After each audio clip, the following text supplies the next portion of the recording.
Hello friends, ఇప్పుడు మనం banana muffins making video చూస్తున్నాము. మనకు 3 బనానాస్ కావాలి. 3 బనానాస్ బాగా స్మాష్ చేసుకున్నాక 1/4 కప్ ఆఫ్ కర్డ్ వేసుకోవాలి.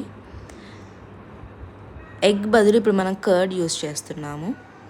And 1/2 cup of sugar, 1/2 cup of brown sugar కూడా వేసుకోవాలి, టేస్ట్ బాగుంటుంది. And 1/4 cup of oil are you can use butter. ఇప్పుడు దీన్ని లంప్స్ లేకుండా బాగా మిక్స్ చేసుకోవాలి. బనానా వేసాం కాబట్టి కొంచెం బాగా మిక్స్ చేసుకోవాల్సి వస్తుంది. ఇలా మిక్స్ చేసిన తర్వాత వీట్ ఫ్లవర్ 1.5 కప్ వేసుకోవాలి. తర్వాత 1 table spoon of vanilla essence వేసుకోవాలి. దాని తర్వాత 1 table spoon of baking soda,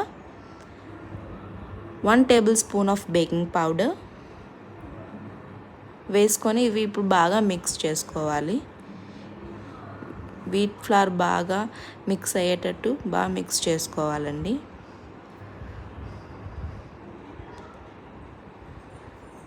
ఎటువంటి లంప్స్ లేకుండా బాగా మిక్స్ ఇలా బాగా మిక్స్ చేసుకోవాలి. ఆఫ్టర్ మిక్సింగ్ ఇట్ మనం అంత లోపల ఓవెన్ని ప్రీహీట్ చేసుకోవాలి. 180 డిగ్రీస్లో 10 మినిట్స్ మనం ఓవెన్ని ప్రీహీట్ చేస్తున్నాం. ఇలా ప్రీహీట్ అయ్యే లోపల మనం బ్యాటర్ని వేసుకోవాలి మోల్డ్స్లోకి. ఇప్పుడు ప్రీహీట్ అయిపోయిందండి. ఇప్పుడు దీన్ని మనం 30 మినిట్స్ బేక్ చేసుకోవాలి 180 డిగ్రీస్లో. అంతే, మీ కప్ కేక్స్ ఈజ్ రెడీ.